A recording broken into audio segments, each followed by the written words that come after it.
Welcome to Cranky Live, the show where bold minds meet real talk. This isn't your average sports or news show.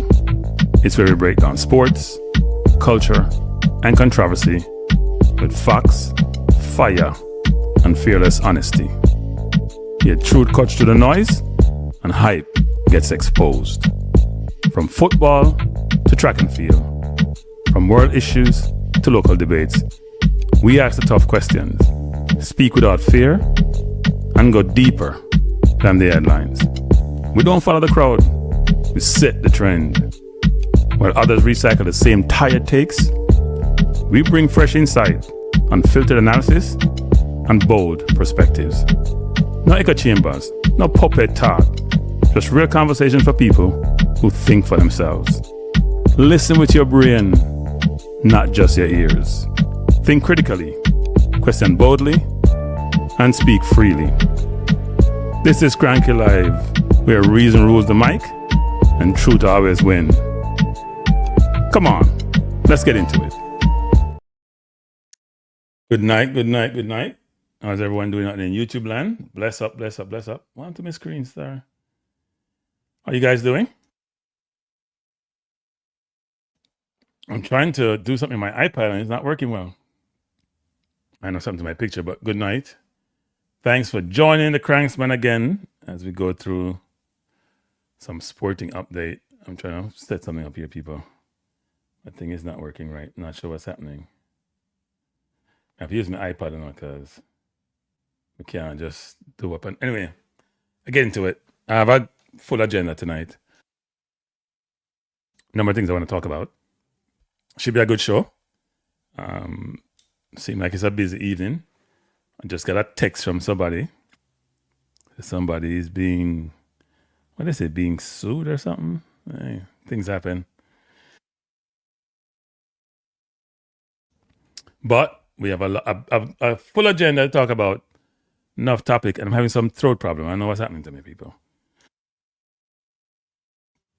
Can't tell what's happening to me, but we're going to go through it. It's hot where I am. Okay, if I turn the AC on, it's going to make a lot of noise. And I don't want to affect the communication. So we'll see how I do tonight. It may be a much shorter show because I'm sitting struggling here. But good night, everyone. Thanks for being here. And I appreciate you being here. We're going to talk about a full agenda tonight. A lot's happening in the world in general and sports. So I came up with that's my agenda for the evening. I am supposed to be a sports channel. And I've reversed just talking about Jamaica football. So I'll go back into the meat of what we normally talk about. We're going to talk some NBA playoffs because it's hot like fire. We're going to talk some track and field because the World Athletics just came out with some new rulings concerning transfers. We're going to go through that in detail. Very important to talk through. We're going to talk some Champions League football. A lot of controversy transpired. And I know my team not playing well, but we're in the semis. We're going to talk about EPL title race. Big game on Sunday, 11 o'clock Eastern Standard Time. Normally 11:30. And then we're going to talk a little bit of Unity Cup. Jamaica's World Cup, I should say. Coming out, unite nobody. Our unification or uniting of the failed World Cup proposed participants. So that's the agenda for the evening. I'm going to start off with NBA playoffs first. And it's been a very, very good start to the NBA playoff. I'm going to go to the brackets. As you can see from the brackets there are a lot of good games that are up. The first game we had was Orlando against Charlotte Hornets, who have made the playoffs in forever and haven't been good since the Alonzo Mourning era with Johnson and Mourning and all those. They're decent with Walker in their team. But they have Alonzo Ball. They have a few good players. Kobe White, coming from Chicago, has been brilliant. Knipple, who is struggling in the playoffs. Miller. They have a good team, actually. And played Miami. A thrilling game. If you were supporting any one of those teams, it was back and forth, back and forth, back and forth. Kobe White hit an unbelievable shot. And I support the Knicks. When we played Charlotte the last time and they beat us, Kobe White reminds you of Pritchard. He was virtually unstoppable. Small, diminutive, can get to the basket, can pull up for the jumper. Really good player. And White played really, really well and hit that unbelievable shot. But the story of that game was about Alonzo Ball and the big man from Miami. Now, what Ball did was, Adebayo, I should say. What Ball did was not okay. He deliberately tripped him, pulled his leg away when he was up in the air of 1 foot. So, and Adebayo is a very strong and tough individual, but he really jarred himself when he fell, when he landed. And Ball had the audacity to say, well, when he was interviewed, well, I was so busy I got hit in the head, and therefore I don't know what was happening. You knew exactly what was happening. Did you get fouled? Possibly we go to the basket. But you knew what you did. It was not cool. You should probably been suspended, frankly, for a game. The ref didn't call a foul because they probably didn't see the incident, even though Sportka, Miami coach, thought they missed an obvious call. I don't think it was obvious. But that was a very good game. And Orlando will play Charlotte tonight. The game is on now. The bad thing about the games is that they're all spread out. So historically, you'll be able to get the games mainly on a couple of channels, whether it's ESPN or when they're late in the season, ABC for the later rounds. Now the games are on Amazon, the NBC, the ABC, the TNT, the ESPN. Well, not TNT anymore, but it used to be TNT or some ESPN or some ABC. Now it's all over the place because obviously the NBA made a ton of money. What was it, like 76 billion over a number of years, 10 years, whatever it is. And obviously they spread it amongst all these networks, and streaming has now become so popular. So Amazon got to pick that action. And if you don't have Amazon Prime, obviously you got to pay for it. Not able to watch the game as you'd like, so not a good thing. But I thoroughly enjoyed the first game. And then I enjoyed the game yesterday with Curry putting it to the Clippers and Kawhi Leonard. That also was a good game. Clippers leading by 13 in the fourth quarter, and Curry does his Curry magic and got rid of them. And then thirdly, we have Portland defeating Phoenix. So now Phoenix will play Golden State to see who gets the dagger for what, Oklahoma City? Crazy. And in the West, we'll have interesting matchup as you see on the board here. Really interesting. Thunder will play the winner of the Suns Warriors. The Lakers play the Rockets, so that's two old men, Kevin Durant and the indomitable LeBron James. We have the Nuggets against the Timberwolves. These are all good series, people. Apart from the Thunder versus the Warriors, which is going to be a manslaughter or debacle or whatever you want to call it, annihilation. The Spurs Trailblazers should be decent. The Spurs will go through. The Lakers are. Reeves is out. Doncic is out. So Luka is out. I can't see them beating the Rockets with a watered down team. The Nuggets versus the Timberwolves, that's going to be a very tough series. Very, very tough series. I don't know where we're going to go on that one. I know it looks easy for Denver. They're number 3 seeds, but last time the Timberwolves played them, Karl Anthony Towns was really good against Jokic, actually. So we'll see what happened against the walk-in triple-double. And then in the East, we have some interesting matchup. Pistons will play the winner of the Magic against Hornets. As I said, the game's being played this evening or tonight. The Cavs play the Raptors. You thought the Knicks would be playing the Raptors, and they've beaten them all season. But somehow it worked out where the Knicks got the Hawks, and the Hawks won the Knicks, so they got them. Now, the Knicks are an interesting team. They were really well, doing 20-something and about 13 in the first half of the season. Won the Emirates Cup. Struggled quite a bit, especially against 500-plus teams, but playing well at the end of the season. So we'll see what happens. They need Carl Anthony Towns to be involved in the games, to touch the ball. Brunson have to play more team basketball. He's a brilliant player, but you can't just, because people are going to just start double teaming him. And if your big man's not touching the ball, he'd lose interest. So, and then we have the Celtics 76ers. That's an interesting series because Edgecombe, Maxey, George, and they can get Embiid, say, by the third game, because he had appendectomy, he had surgery. If they can get him healthy, that'd be a very interesting series. Philly has a good set of players. They just haven't been healthy all year. They have a really good set of players. So I won't pick the Eastern one. I hope the Knicks come through over the Hawks.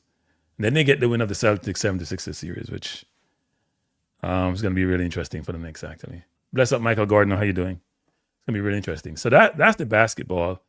I haven't watched a ton of basketball in the last few years, but I plan to do so this year because the matchups are really interesting. The games are interesting.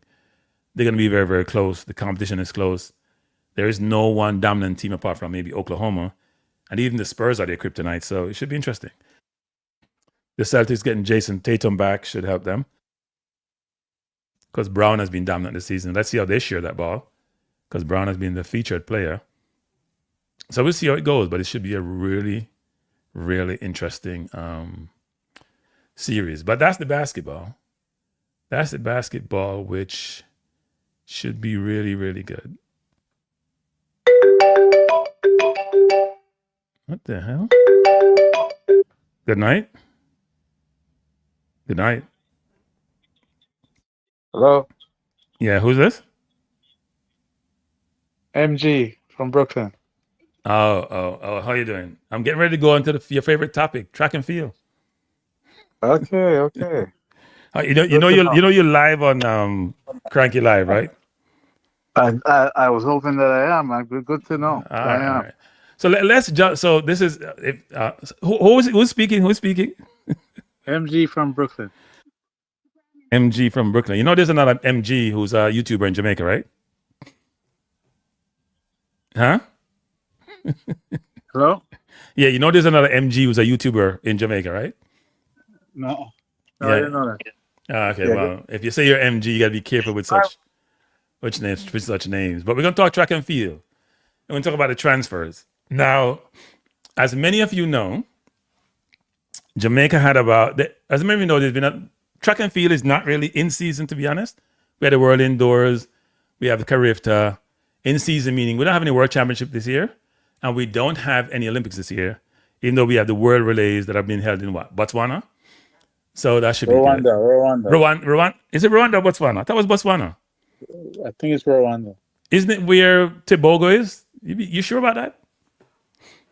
That's what I saw last. Maybe I don't. That's what I saw. You people can tell me. I thought the World Relays were in Botswana, not Rwanda. But anyway, it's been held in Africa. Do like how no people say it's been held in Africa. It's been held in Africa, and as many of you know, Jamaica had four field events athletes, the elite of Jamaica's field event, who decided to change allegiance and join the Turkish Federation and become Turks, become Turkish citizens. Because in Turkey, they do have similar citizen restrictions like most other countries, but I guess they would qualify under this sort of exceptional abilities, which is they have artists, and I guess that's like most countries, you have a certain amount of investment, but that's for citizenship, not just for naturalization. So they would get what we call expedited citizenship. But what happens is you have to go through, obviously, World Athletics to get the allegiance change. Jamaica appealed after it was announced that this was transpiring against this, and World Athletics came up with a ruling. So what we're going to do first is read the ruling, if I can find it. We're going to find the ruling and read the ruling. I don't know why it doesn't want to go to the stage. I'm having some problems putting the ruling up. Let me try it again. Let me stop it and go back in. But we're going to bring up the World Athletics ruling. Tell me, guys, if you can see. Let me know if you can see that. I'm going to try to bring it up. Can you see that, MG from Brooklyn? No. So you're not watching your TV then? Oh, your YouTube. Okay, not okay. So let me try to. What the hell happened here? Oh, no,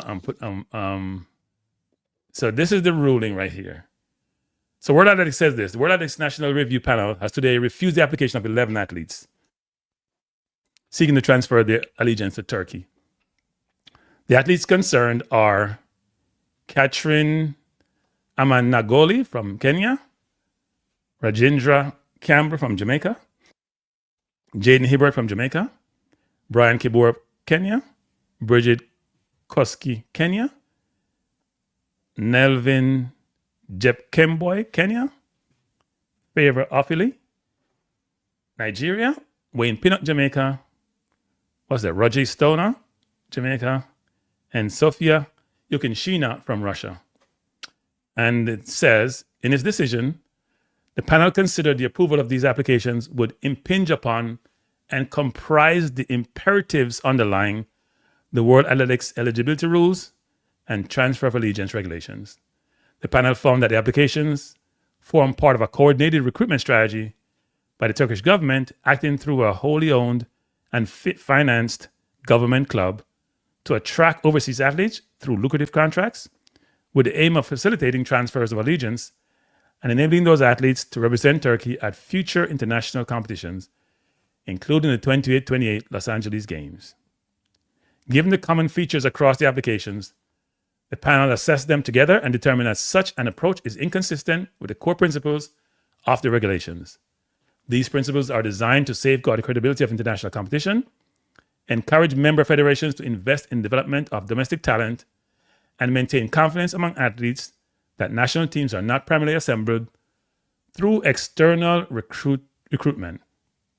As a result of the decisions, the athletes are not eligible to represent Turkey in national representative competitions or other relevant international events.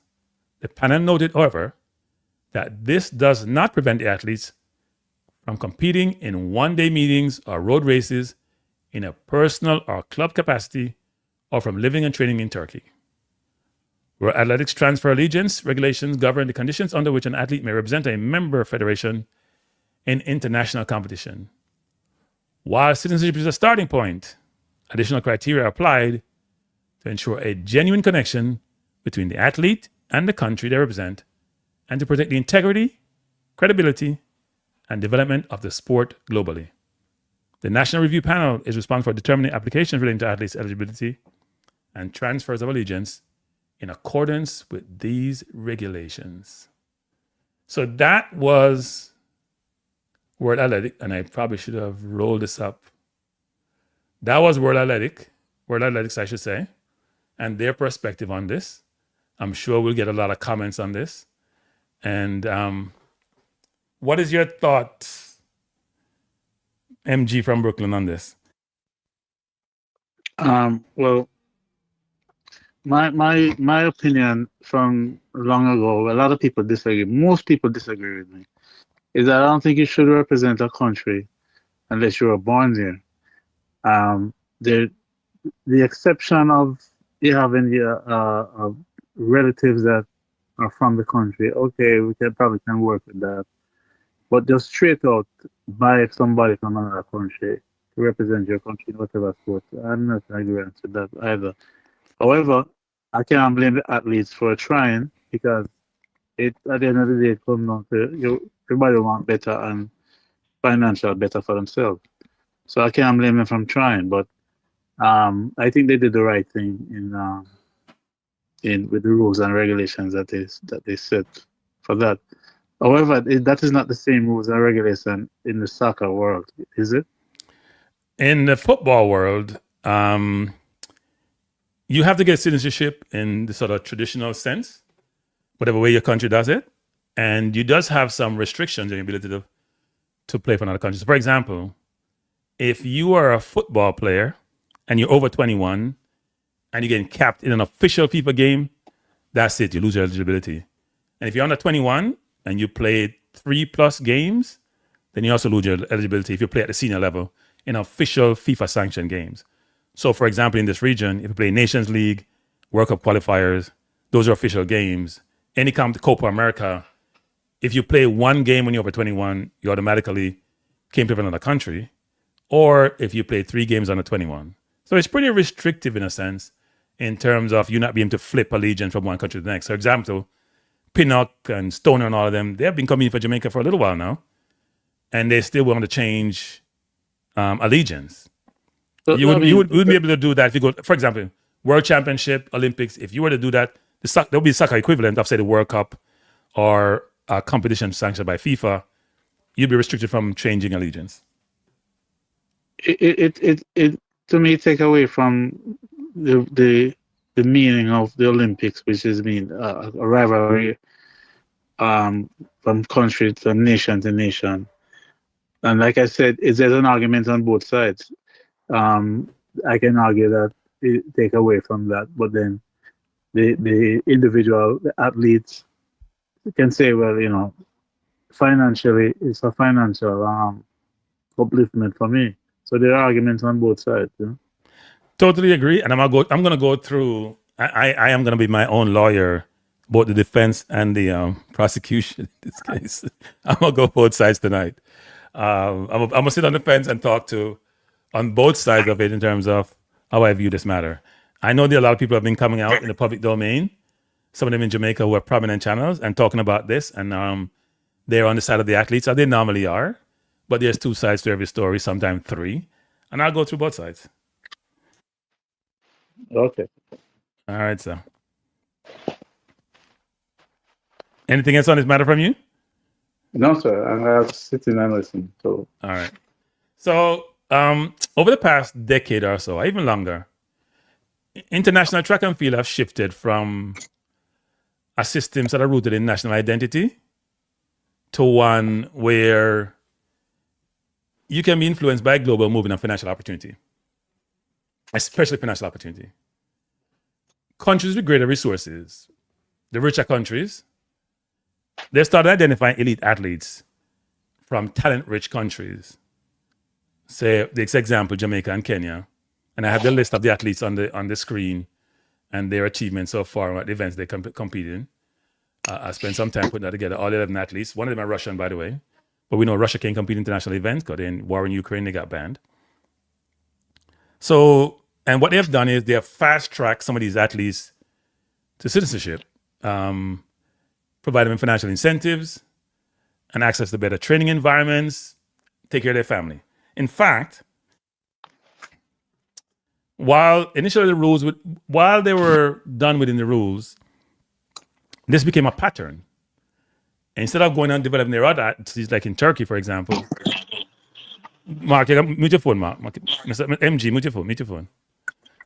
Some federation began recruiting them, essentially acquiring ready-made talent.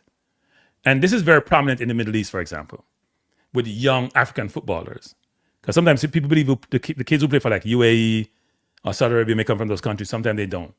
They go recruit young African footballers, bring them in, give them citizenship. Even athletes, have them train under brilliant circumstances and facilities, and then have them represent their country.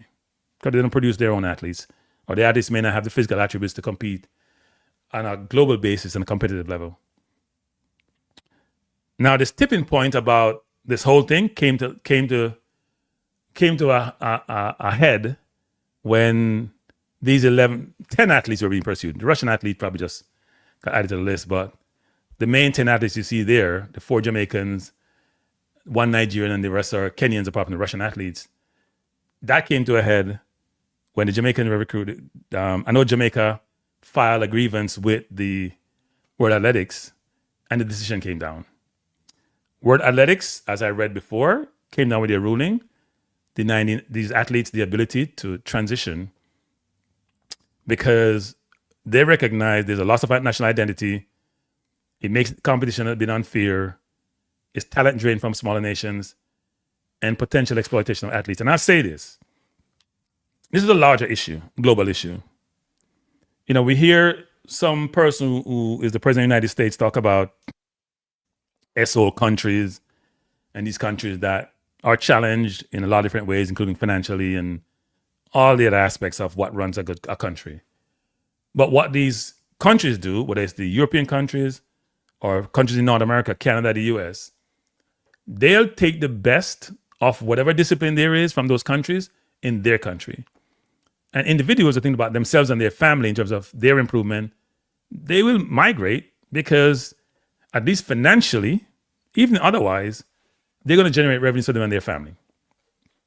So in essence, the larger countries was always exploit these smaller countries, the brain drain that they create because of the incentives they can provide. So it's no different from these athletes. This is just one small symptom of a larger problem. Drain these countries of intellectual capital. They then can't necessarily function as they would like to because of the brain drain. You need intellect, you need ingenuity, you need entrepreneurship to improve the environment you're operating in. If that's not there, then you got the same people there who are just going to go about their business day to day with a few elites. And these countries are challenged, right? So the athletic situation we see here, just part of a larger problem. Now, I got a call today from someone, and they're like, "Have you saw this?" And I said, "Yes." And they're like, "Well, I'm familiar. I'm a family, a relationship with one of the athletes, and the athlete is in Turkey. The athlete's family is in Turkey. The athlete is training in Turkey. The athletes come from a very challenged background in Jamaica, one of the ghettos that we know about, right? And their view is that this was their get out of ghetto card, GOGC, I call it, the get out of ghetto card, and now the card is being taken away. And I fully understand that. And it's a logical thing to consider. It's very disruptive because the athletes are in Turkey. At least some of the athletes I know in Turkey. They're there, some of them with their family. And now this has all been taken away from them when they thought financially they would be secured and also that they get to compete at a high level with all the amenities afforded to them. Right? But there is a case to be for and against this. Now, we look at the process that we had before and after in terms of the eligibility rule and the transfer rules. So transfers previously were largely administrative with fewer levels of oversight, right? You want to transfer, unlike football or soccer as you call it, was more challenging. Now, and by the way, not only did the World Athletics deny these requests and explain why, they also came in with some really stringent rules, very, very stringent rules. And those rules are really, really interesting, actually. Let me see if I can pull up what those rules look like. And I'll talk you through, I'll give you a summary of it. Now, you see this? And if you guys can see this, it says transfer allegiance regulation, right? And if you look at the transfer allegiance regulation, because the rules are really interesting. This is the list here, people. I'm not going to read them. I'm going to summarize it and go before and after, but look at this. It's a long list of the rules. They give you definitions. They talk about what the rules entail. The whole idea of there's a national review panel, what they're comprised of, member applications, who's going to apply. I'll go through that, just touch upon those in summary. But I see I'm going through this long list. These are the rules now governing transfer. Much more than what we had before, which was not much, right? Not much. Now, in terms of the eligibility, so before, the athlete would submit the application for the transfer. They had more direct involvement in transfer. Now, only the National Federation can submit applications, so the athletes no longer control that. So if you want to change allegiance, you have to go through the National Federation. You can't just submit it on your own to World Athletics. Transfers previously could be processed at any time during the year. So that's any time period. You want to transfer, you go to World Athletics, you put in your request, demonstrate your ability to do so, you meet all the requirements, you get transferred. Now, applications can only be accepted during 2 official windows per year. So only 2 times in a year. And just like how we have transfer windows in the EPL, which is January and before the season start, or maybe during the season start in August, so before September, and also in January, they have 2 transfer windows. And those windows will be determined by World Athletics. And there's also the number of transfers. So there's no, before, just like how Jamaica had 4 transfers, there was no cap on number of transfers. Kenya had 5, Jamaica had 4, right? Now, a maximum of 10 per Olympic cycle for any country, and only 2 from a single country. So say the 4 athletes want to transfer, so they get through the transfer, they got to transfer. Only 2 of them could go in any one given Olympic cycle, right? So that's every 4 years, people. So the 4 would be over an 8-year period. That's a disincentive to want to transfer. Really interesting. And only 10, Turkey could only take 10, for example. Here they're trying to get 11. They can only get 10 per Olympic cycle, and they can't get in 2 from any one country in that cycle. So it's over an 8-year period. Now, the waiting period for eligibility, waiting periods existed, but were much more flexible before the new rules. This is much more stricter now. Strict waiting periods, and athletes cannot compete during the review period. So they're making it very onerous for the athletes. Now, in terms of payment and inducement as to why you want to transfer, there was limited disclosure of payments or inducement. We hear something about Turkey. It's $500,000, one up fee. They get monthly stipend and they get an incentive for when they win medals. Now you have to have full disclosure required, including payments, ties to the country, and agent involvement. And I'm sure they probably know what the agent fees are. There's a lot of money involved. In terms of enforcement of the rules, previously it was less aggressive enforcement. Now there are strict penalties, including disqualification, loss of medals, and sanctions. So if you don't adhere to the rules, there are penalties to be paid. There's penalties involved, quite a bit. In terms of the recruiting process, there was flexibility previously, but it allowed recruitment. Now, the process is designed to protect national identity, prevent what we call talent shopping, and encourage local development. Right? So before, it had a very loose, flexible system. Now it's much more rigid, it's much more focused, it's much more protective, and it's much more draconian for the athletes. And one could then say, well, look, everyone, aren't these individuals?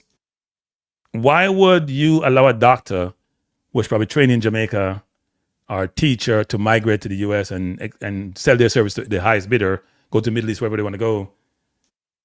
But you don't do that but you're preventing that from happening for these athletes, right? I would say this, sports is a different animal.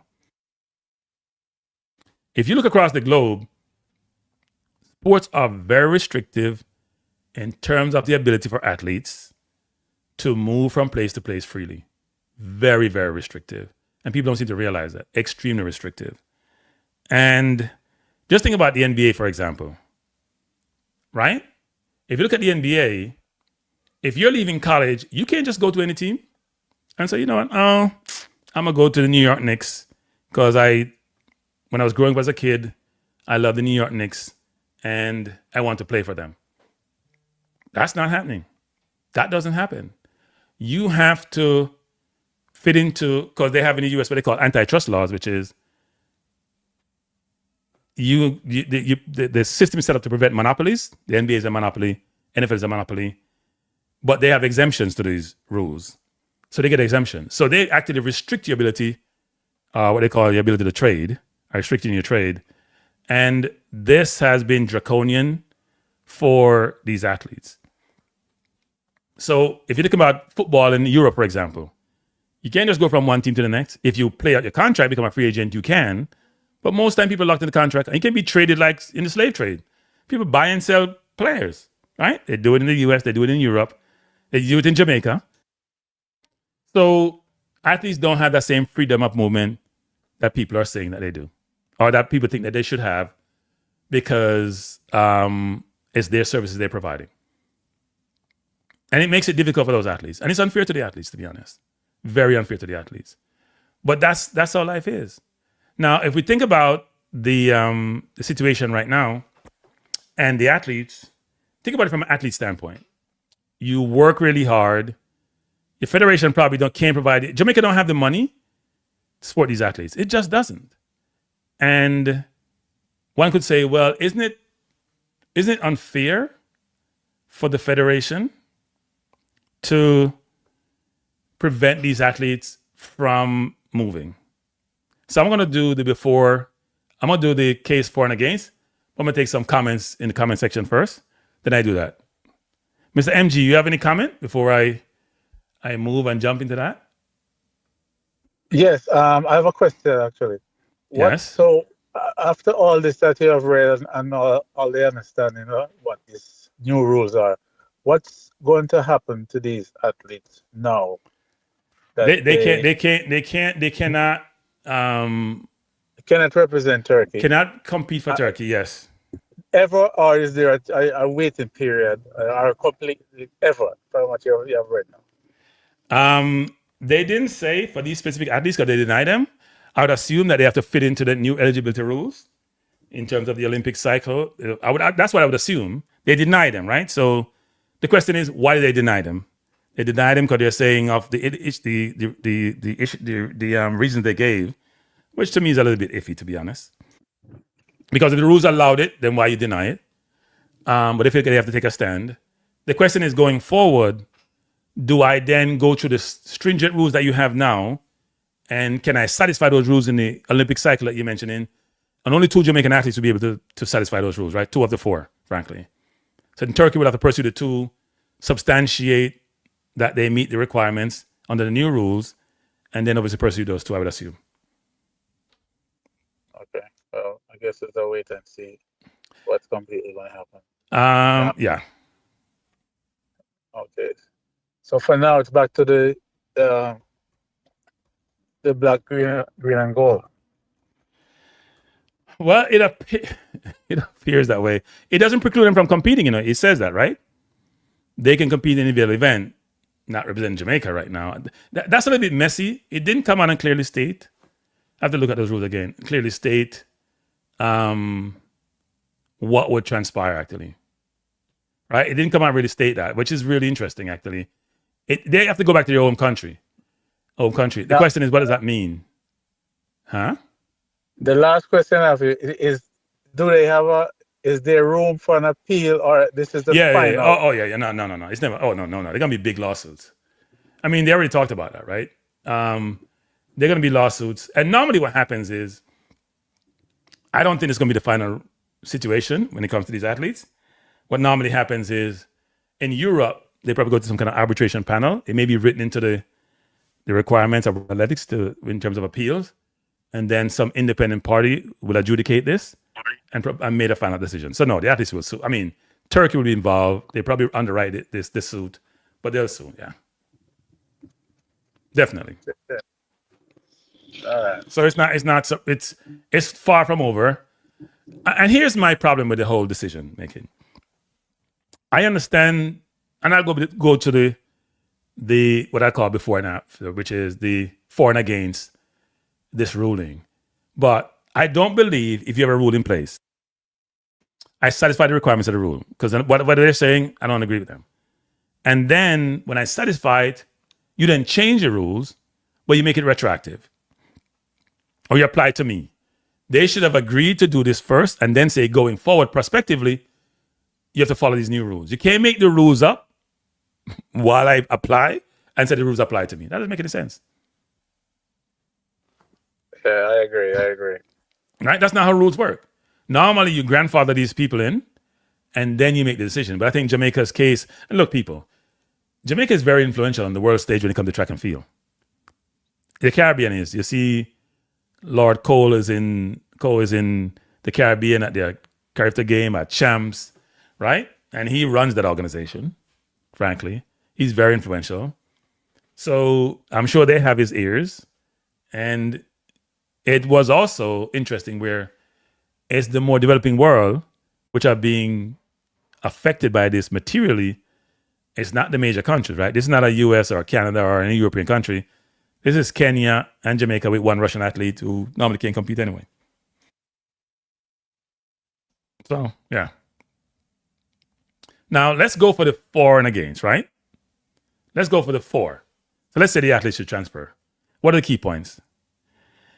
Athletes are independent professionals, right? They're like independent consultants or independent contractors. So if you're independent, then you should be able to give your service to everybody who wants your service.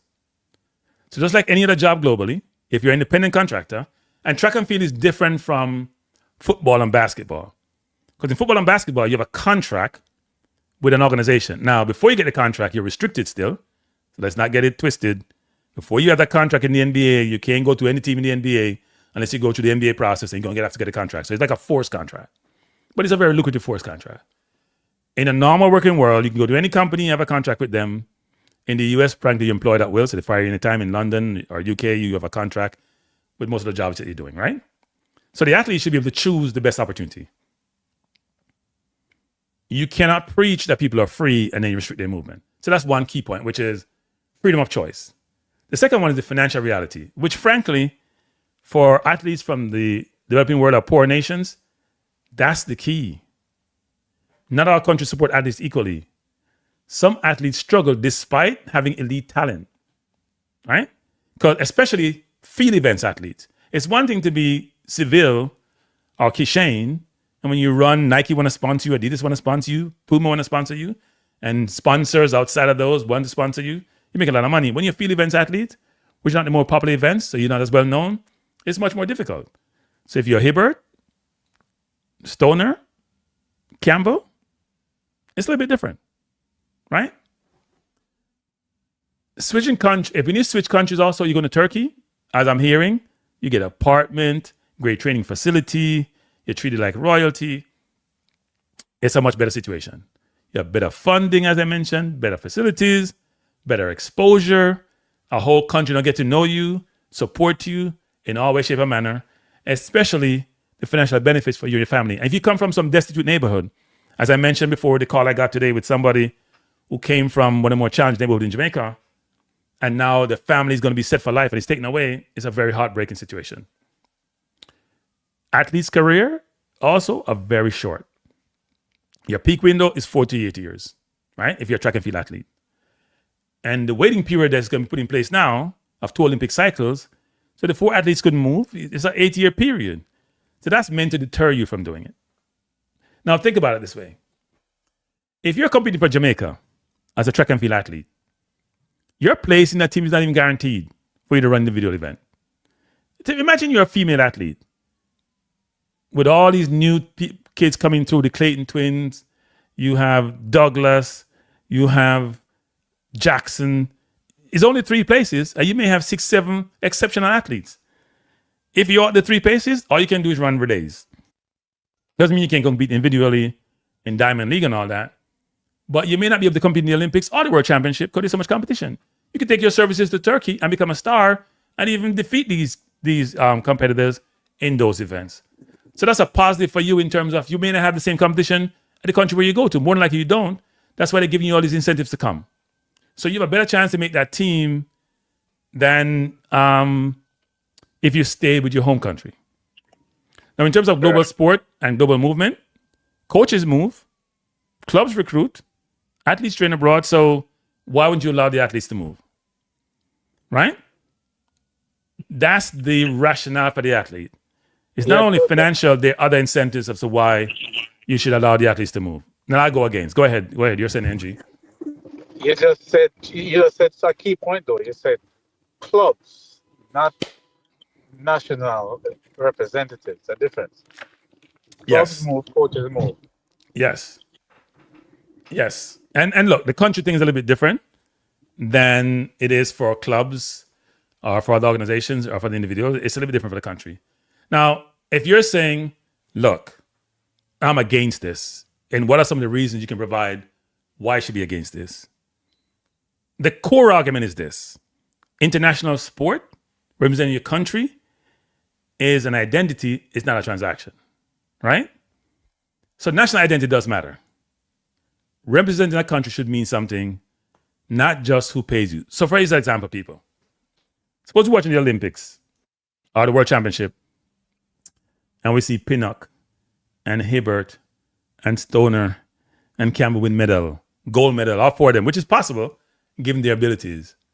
And we as a country, Jamaica as a country, part of its brand is its track and field. Part of its brand and how it feels about itself and the encouragement provided by these athletes of the country, especially after the World Cup failure we had, just saying that. That incentivize you, that uplift a whole nation.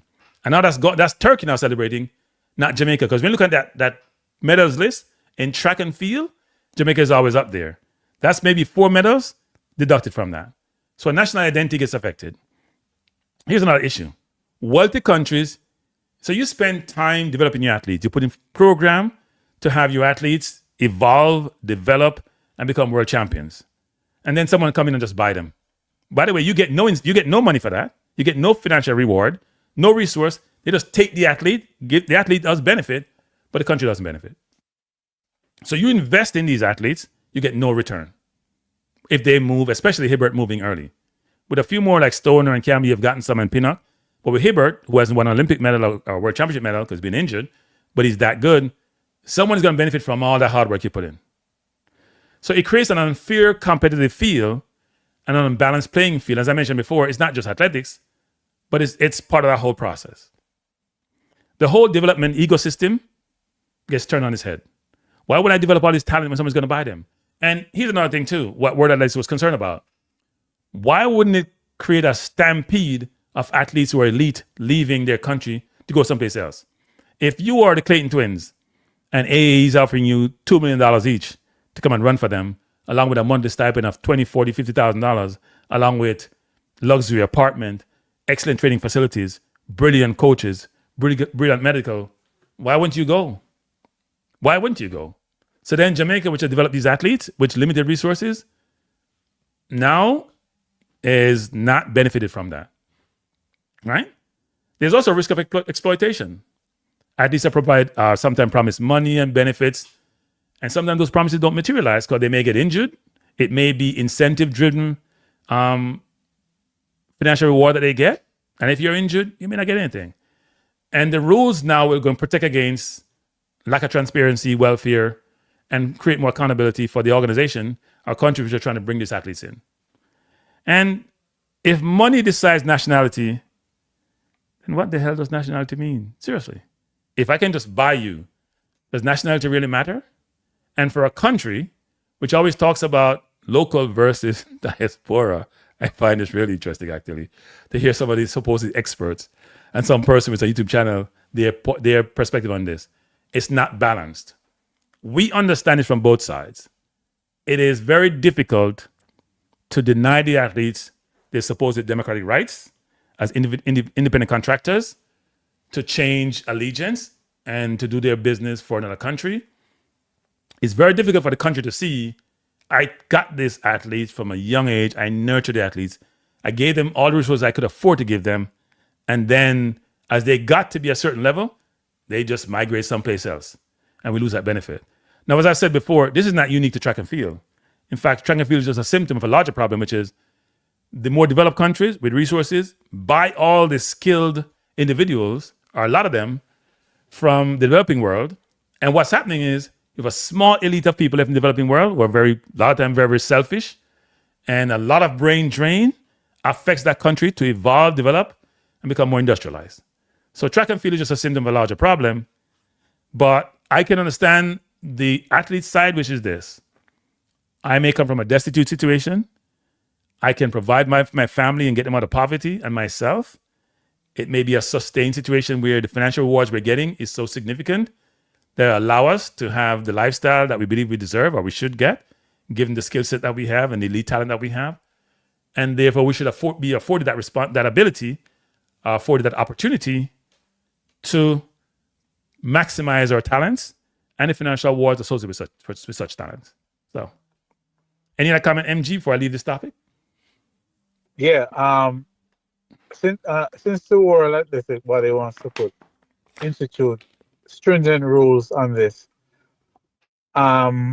maybe they should have some kind of, more lucrative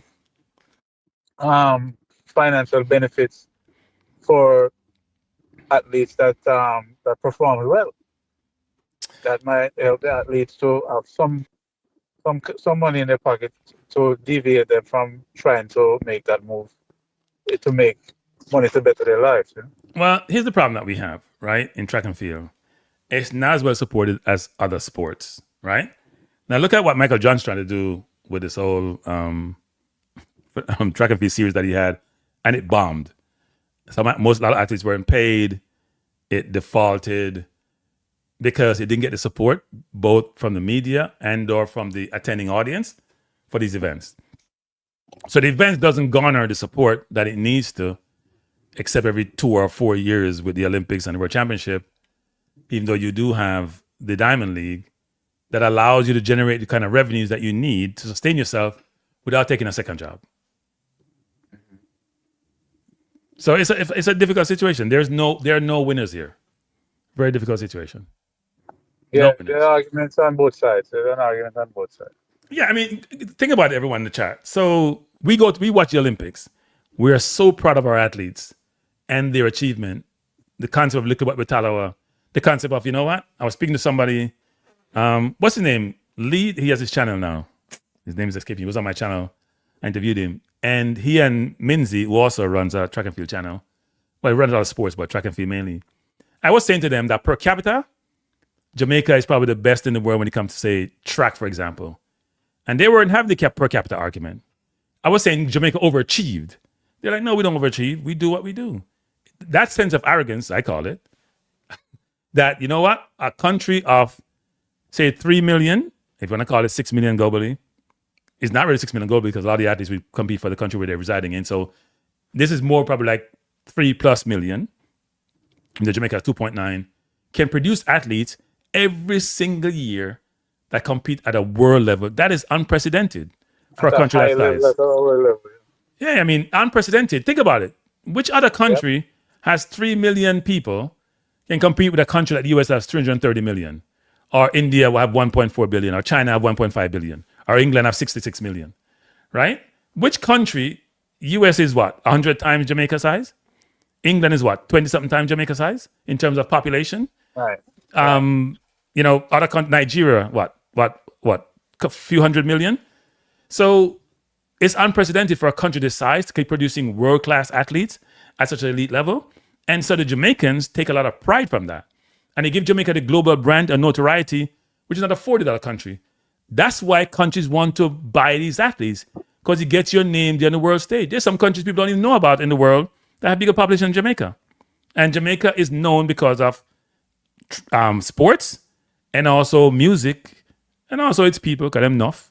But at the end of the day, it's known quite a bit because these two items, sports and also music, are global in nature, right? And if you produce quality in those areas, you can get that notoriety that comes with that.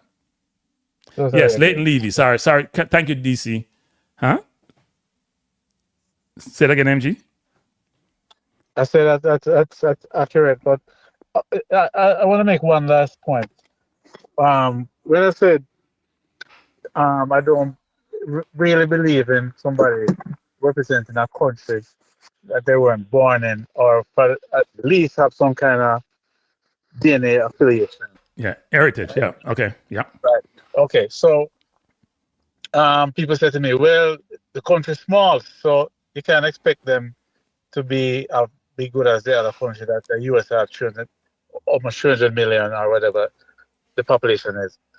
And then I go to track and field, and that you just made my point when you said per capita, Jamaica is the best country in the world per capita where athletics is concerned.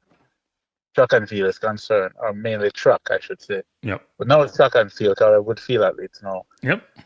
So what are you talking about? Look at USA with soccer. How many years now USA have been playing soccer? They have over 300 million people, but they still half of the team don't speak in English. Well, no, they speak English now. That was the case at one point. They speak English. What you're talking way back when they used to have the Ernest Stewart and those individuals. They were Dutch, and they have a few. They have, what's his name? Steve Dutch. And they have 300 million to choose from. Yes. But they still go outside for talent. Because no one is going to restrict themselves from getting the best people. Well, the US does do it for football, you know. Just think about teachers in Jamaica. I'm surprised Jamaica still have any teachers down there. Because the US take all of them. As they get to be decent teaching, the US just gobble them up. And Canada too. And once again, there's a different scenario. People want to better their lives, and so they move on. Yep. Yeah. No, I agree. All right, so I appreciate the call. All right, man. Take care. Yeah, bless up. That was MG, people. MG is a track guru, and is at champs. He's lived in the US as long as I have, which is a long, long time. He has never missed champs. He goes to World Championship. He goes to Olympic. He goes to everything, actually. Carifta Games, you can find him everywhere. He loves his track and field, but I must say he's also a bandwagonist, actually. He ain't got time for losers. I will be very, much more versed in terms of supporting you. Well, I shouldn't say that. But regardless of how you do, sometimes I'll support you. He's not into that. If you're losing, he's going to beat you. You should give Asaf a hard time, but he's a Bolt champion and Bolt, Elaine, and anyone who does Bert Cameron, all those individuals who have done well on the world stage. He's a supporter. He's not necessarily a Safa Paul supporter. But MG, thanks for the call. I appreciate it. Some people for track. Let me know what your thoughts are on the track and field. Right? I mean, do you believe are you on the athlete side? Are you on the side of the nations who are trying to keep and maintain their athletes? What side are you on? Are you someplace in the middle? Let me know. It's a very difficult topic. And people's lives are being affected. This is not one of those topics where you can talk theoretically about it. People's lives are being destroyed, frankly. Think about if you're a Stoner or a Hibbert or a Pinnock or a Campbell, you're in Turkey, you probably bring your mom and dad over, you maybe bring some other relatives over, your significant other, you're training, you feel good, they make you feel good, they give you an apartment, they give you resources, everything is being provided to you. All they say is compete and do well. And then the next day somebody basically says, oh, by the way, somebody in some office someplace say, you know what, sorry, but you can't go. We've changed our minds. I just don't think that makes sense to me. I think they should have grandfathered them in and say, going forward, this is not happening. But you can't have people who have done it already and then you make it retroactive. So how far do you go back? You did not deny these. So you have grandfathered some in because the ones that have been done before these 11, you haven't prevented them from going. But if you had applied the rule retroactively, then everybody who have done it would have been affected. So, and athletes don't have infinite time period that allows them to say, like a regular job, like a doctor, a lawyer, a teacher, you know what? My skills can be transferred to other places and allows me to benefit from my talent. As I said, if you don't make the top 3 in your given country in Jamaica, which is hard to do in the sprints, at least these are field athletes, right? But even the field athletes, especially the long and triple jump in Jamaica nowadays, which is very competitive, it's tough. Good evening, Jargons. Thanks for joining. Yeah, it's a very difficult situation. It's a very unfortunate situation. It would seem unfair to others. There's a case on both sides of this, frankly. From a national, I mean, people think about it. All you guys who are in the chat who are Jamaicans, you got to think about this. You could, at some point, if this really worked well for Turkey the first time around, they'd be going back from some of your track athletes. We'll get more. It's easier to go for field athletes, event athletes, because they're not as prominent. They don't make as much money. You can get them to convert really easily. You'd have to provide more financial incentive for the athletes who are like on the track, especially the short sprints. And short sprints get much more notoriety than any other event. So you can imagine they come Jamaica and raid us for Seville or for Clayton Twins or for Key Shane. Hey, Key Shane, I give you $10 million. You come over, I will quadruple and, give you 10 times what you're making now across all your sponsorship and across any money you generate.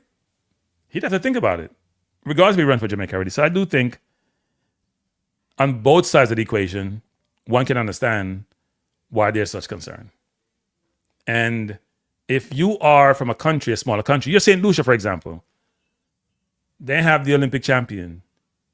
Can you imagine if they go and take that person who's an example for the entire nation and just take her to go run for Turkey because they've given her a lot of money and she decided to do so? I mean, I'm sure for the athletes at the top, like a Noah Lyles well, now you talk about US athletes, but like a civilian artist, they probably make enough money to say, you know what, I can live without it, even though it may be the carrot, maybe that dangling may be really enticing. But at the end of the day, I think World Athletics did the right thing in some respects, but I'm not sure the timing was right.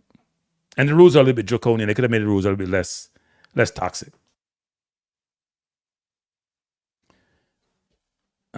He said the Jamaican economy will benefit great from this. We export not only music. I'm not sure the Jamaican economy would benefit greatly from it. It could if the money is spent back in Jamaica, but you're not sure that would happen, right? I'm sure it probably, in some respects, in terms of the assets they may purchase houses, they may support their family, but you could say it would benefit the Jamaica track and field ecosystem if the country got some of the financial benefits provided to the athletes. But you can't guarantee that the country is going to benefit, because if the athlete move their family from Jamaica and go to Turkey and they don't buy any assets in Jamaica, then they're not supporting Jamaica. So that's not guaranteed. DC said, when Qatar and UAE began to do this poaching, there weren't these rules in place. I don't know if the other countries had protested to World Athletics, actually. I think Jamaica protested vehemently. I'm telling people, Jamaica have influence when it comes to track and field. Real influence. This is not just some small country without influence when it comes to track and field. So I think it's a different situation where Jamaica and Kenya, and I think part of the problem that Turkey have, when you go out and pursue, this is not like pursuing teenagers, where it's under the radar. You're pursuing 4 of the best field event athletes from one country. So you're decimating the field events for Jamaica. That creates cause for concern. If Turkey wasn't greedy and they went after 1 or 2, so they went after Stoner and say Hibbert, who hasn't won anything, and let's say they did Stoner and Hibbert, or Campbell and Hibbert, that may have raised some eyebrows and concerns, but it may not have been as draconian and as toxic as it is. When we go after 4 from a country of 3 million people, and 3 of them have won medals on the international stage at the 2 most significant track and field events, that doesn't land well. Uja, you'd say I know one of them personally, see? And you probably understand. Yeah, they are. I know they do. And as I said, I got a call today from someone who was very upset that this transpired, and also was a family relation with one of the athletes. So the athlete was in Turkey with a family member, close family member, and had an apartment and was going through the just training in great environment. And now their world have been turned upside down.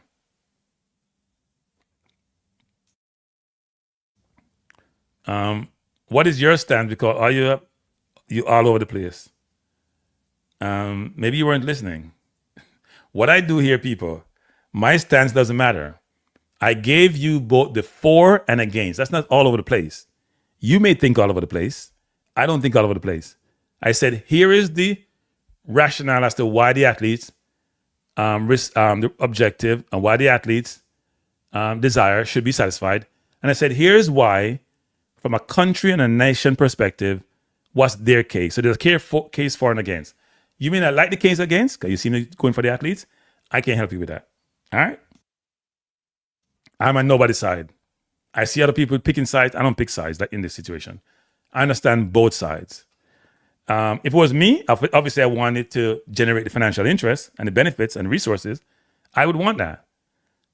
But if I'm supporting Jamaica and I hear most of these people saying blah, blah, blah, you don't recognize, at the end of the day, when you're watching these events, when you start to see Stoner and Campbell and Pinnock and Hibbert winning medal for Turkey, you're going to disown them. I'm telling you right now. You ain't going to be happy for them. You think you are, but wait till it start happening. And Turkey national anthem playing. And you're looking at your field event board and see Jamaica 0. You ain't going to feel good about it. You may think you will for the athletes, but I don't think some of you will. Some will. But they say, Lord, you for boss youth and Lord, you to make some money. But some will not enjoy that situation. We take pride as a country, the athletes who represent the country, and we feel like we won a medal when they win a medal. Now I'm sure we're not going to feel like we won a medal when Turkey wins a medal. We won't have that feeling. So I don't have sides in this, people. I understand it from both sides. And if you say you're a nationalist and you're a patriot, I don't know how you support that. Seriously. I don't. If you're saying you're on the side of the athletes, I understand and I empathize with you. And if you're on the side of the country, it's the same. So many people that try to beat the Jamaica Athletics Association as to them wrong and this and that. Stop the nonsense. What them supposed to do? Have all them athletes that are world-class athletes be bought off by other countries and so leave Jamaica with nothing? So why Jamaica with nothing? Then don't be athletes in Jamaica. Leave it alone. Let the other country come take the athletes then from 5, 6 and develop them. Why in track and field then? It's a joke. Nobody poaching US athletes, right? That's not happening because they have the resources. It's very unfair, and I'm not sure how you balance that for the richer countries to just take money and just take your best talent. And frankly, you've seen some pushback in football. That's why the World Cup is at 48 teams and the people. Because all the countries going to the World Cup were European countries and South American countries, with few African countries and few Asian countries. Now they have broadened the pool and get more representation from the other countries or the other nations. Obviously, Europe and South America still have a disproportionate number of goals. Almost all of them go, frankly. But at least they get more representation because in a smaller number, not everybody was getting a piece of the pie. They've expanded the pie, increased the pie to be distributed amongst more nations. Jamaica said they didn't want any because it doesn't like money. So you have people who don't know what they're doing, running the football, and when the country stay broke. People, if you haven't hit the like button, please do so. I spend much time preparing for this, Okay, I'm just hit me vexing, man. Lad, when I incentivize me for keep doing this, And I like that at all.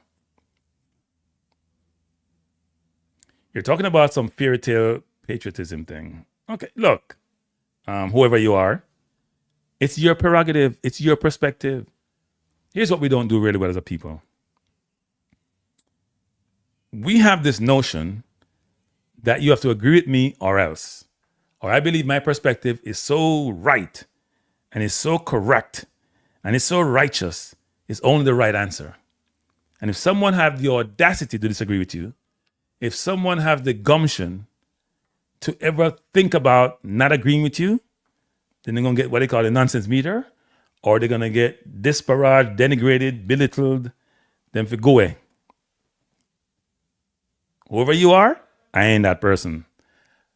I'm going to give my view, and I don't go with the crowd. The crowd can have their perspective all they want. My view is my view, and you can't change it. I will respect your view, but you need to respect my view.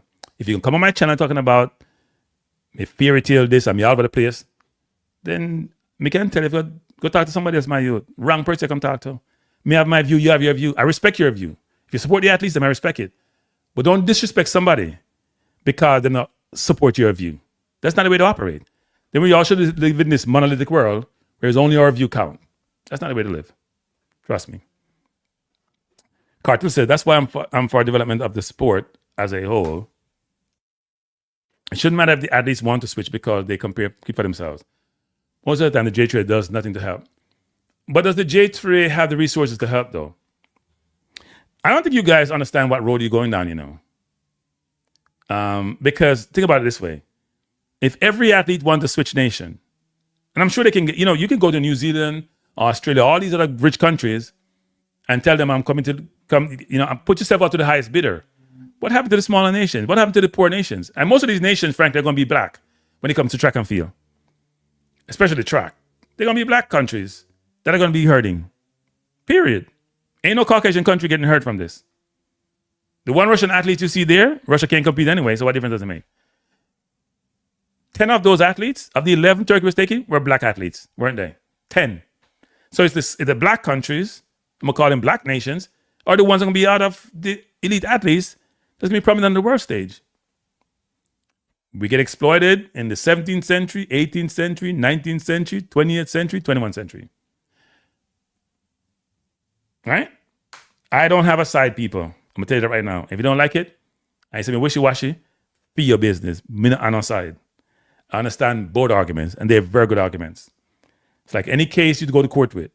The prosecution make their case, and then the defense make their case. I understand both sides. I don't want to watch Stoner and Pinnock compete for Turkey. I also don't want to watch Stoner and Pinnock not get the monetary reward they deserve. If you want to call me on the fence, I must stay on that fence and peep on both sides. Me not come off my fence because I understand both sides. There are no winners here, only losers. These athletes will be disgruntled. They'll be unhappy. Their family situation will not resolve itself. They lose a lot of financial incentive. And the country is not going to be happy that these athletes want to change. It's not going to be... I don't understand why people can't understand this and how you pick a side in this situation. I don't understand you pick a side. Seriously, I don't understand you pick a side. Because then you're saying... And, you know, the worst people to talk about this is the people based local in Jamaica, especially some of the people who have their own YouTube channel and they're on the radio and they're on TV. They're the ones who say, I support the athletes. It's all about the athletes. It's bust our youth. And then when they say one thing, people not patriotic. Them say I'm a nationalist, I'm a patriot. How does that work? That don't make no sense to me. Why not stay in Jamaica and compete in your field? First of all, I came here. My parents took me here, so I had no choice about coming here, frankly. And as I said before, because I'm on the fence, doesn't mean that I said, oh, I support the country and not the athlete. Because if I did, then you can make that argument. I didn't come here because I said I want to go to the U.S. Who doesn't want to come to the U.S., frankly? But my mom took me here. So, hey, I can say, you know, I'm not coming. I don't think that, by the way she was, that wasn't a choice anyway. So it wouldn't have mattered. But, I mean, me and some of my friends who came to the U.S., our view was, you know, come on, America, you do your thing, you go back to Jamaica to live. Hasn't worked out that way, has it? Cranky, you on a fence a peep like Maverick. That's why I mentioned that peep. Joggers.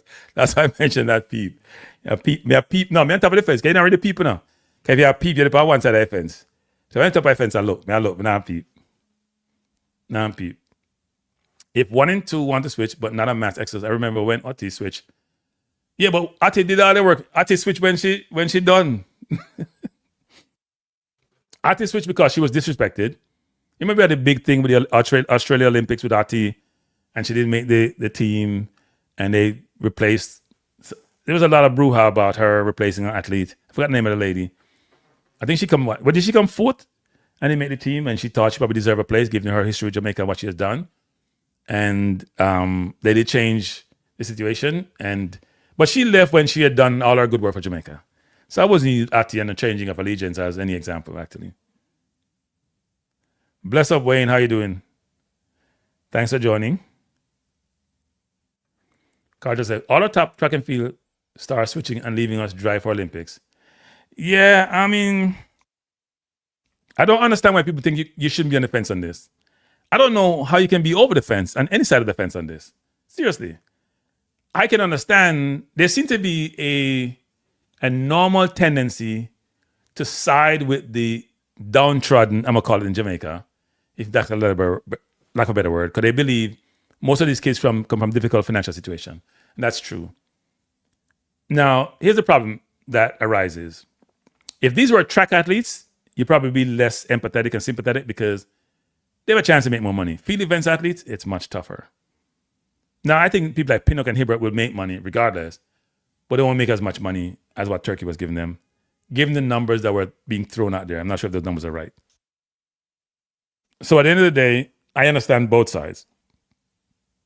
And I don't understand if you believe so you love your country, you're a patriot, it's all about Jamaica, and then you say, but me not care, then if you go run for Turkey, go bust the youth and make some money. It's both situations. You have to consider the implications of this. Why would any athlete then want to run for Jamaica if they were, you know how much money they have in the Middle East?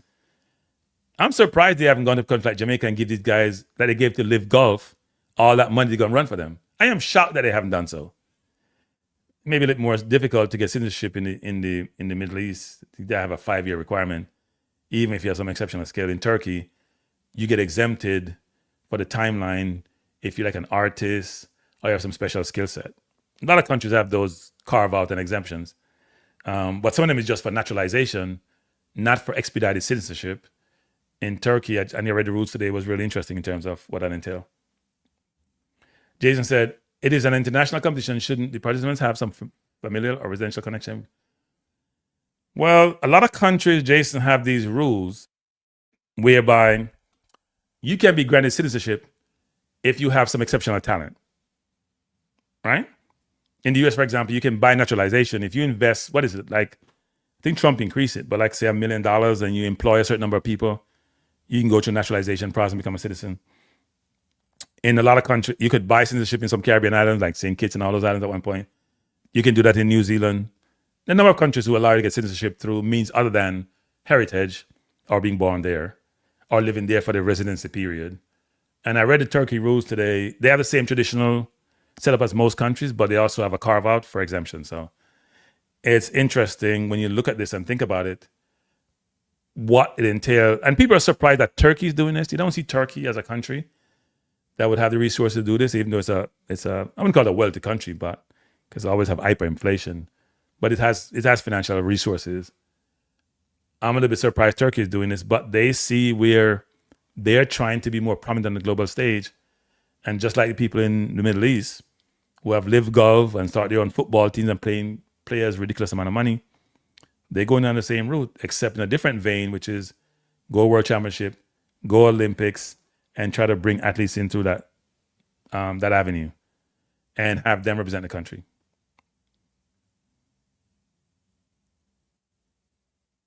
I don't know to Uja Youth.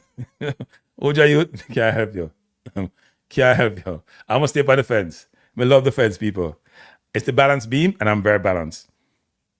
Now that's my story on athletics. Let me know what you think. You can always drop a comment when the show is done, and we can talk about what your perspective is. Let me go back to my agenda. We have 2 more items to talk about. No, 3 more items. We spent a lot of time on track and field, actually, maybe about an hour. So 3 more quick topics. One is Champions League. And the Champions League have heated up significantly. We're now in the semifinal stage. We had some brilliant quarterfinal matches. Well, except one. So we had 4 quarterfinal matches. Arsenal played Sporting. Atlético Madrid played Barcelona. PSG played Liverpool. And then the best of the best, Real Madrid against Bayern Munich. Now, I'm going to skip the dulls ones first. Arsenal against Sporting. Arsenal won 1-0 on aggregate across both legs. Sporting was a better team at their home. And it probably was even at the Emirates. Arsenal has fallen off a cliff. Arsenal on a cliff. I'm going to get to... Someone's a cranky. Did you get your desist letter? No. Let me go through my thing first, then we can talk about. If you guys want to talk about any other topic, we can talk about it. So hold up on that comment. I heard about this tonight. Cease and desist letter. So in essence, for the Champions League, the Arsenal game was dull, but they got through. They're going to play Atlético Madrid. Arsenal did beat them 4-0 in a game at the Emirates, but it wasn't as easy a game as people thought it was. I went back over some of the highlights of the game. Atlético hit the crossbar. They had a couple chances. Maybe a tougher game, and we have to go to their place. And the way we're playing, our offense is awful. Literally awful. The set pieces have dried up, and we're not scoring goals like we used to. We probably have the most goals in the Premier League. We had over 20 goals from set pieces. None in the last, have we scored in the last 10 games? Can't recall. So it should be interesting to see what transpires and what happens when we play Atlético Madrid soon. And then we had Barcelona again. Well, no, let's go PSG with Liverpool. Because that wasn't much of a contest either. PSG is brilliant. You see what happens, people, when you get rid of your baggage people? It's going to sound really bad. You got rid of Mbappe. You got rid of Neymar. You got rid of Messi. All prima donnas. None of them play defense. In contemporary football, you have to play defense. You have to play defense. Otherwise, it ain't going to work. Right? You have to play defense. In today's football, you have to play defense. And PSG play both ways. Their transition football, their counter-attacking football is something to behold. They have skills across the entire team. Their defenders, their midfielders are small, diminutive, and skillful. Their forward line is fluid and interchangeable and flexible. They're just a difficult team to play. Against. They lost in the World Cup Championship to Chelsea, but I guess they probably were tired because they had a long season. And they won the Champions League last year and won the French League as they normally do. But I watched them against Liverpool. Liverpool was in the safe ballpark. At home, Liverpool were better and could have scored with that Marquinhos block on Van Dijk. But apart from that, they were just running all over the place. Dembele must miss some of the easiest chances I've ever seen somebody miss in football. Like, he's a brilliant footballer and Ballon d'Or winner, but he was missing some doozies. They just have skills. Bartola, Duque. I mean, it's crazy the amount of talent that they have. Neves, Vitinha in the midfield. They're just a really technical team. And when I watch them play, I'm thinking about, you need very good coaches to teach those technical skills as how to be. They're so aware, especially the midfield, of where they are on the field, when to drop a shoulder, when to make a pass, when to make a run, how to get comfortable with the football. It's really something to behold. And they're an exceptional team. I can't wait for them to play Bayern. Now, if we look at let's go to the Atlético Madrid Barcelona game. Barcelona have 2 red cards in those 2 games because they can't play defense. Their defense is awful. Awful, awful, awful. And it showed up in both games. Atlético Madrid, to me, is not that good. They're a decent team. They're a good team. They have Simeone's DNA, which is tough, gritty, play good defense. They brought in Lookman, who's decent. They still have Griezmann and Alvarez, but I don't think they're an exceptional team. And I think if Arsenal can recover some semblance of form, they should be able to overcome them in a 2-way tie. But it's going to be difficult. Atlético Madrid, Barcelona is brilliant offensively. They didn't have Rafinha, but they were still very good offensively. And they could have won that game. They got chances that they didn't take in that game. They could have won that game. But I think defensively they're challenged. They have a very good midfield, good foot forward line, but defensively they're challenged.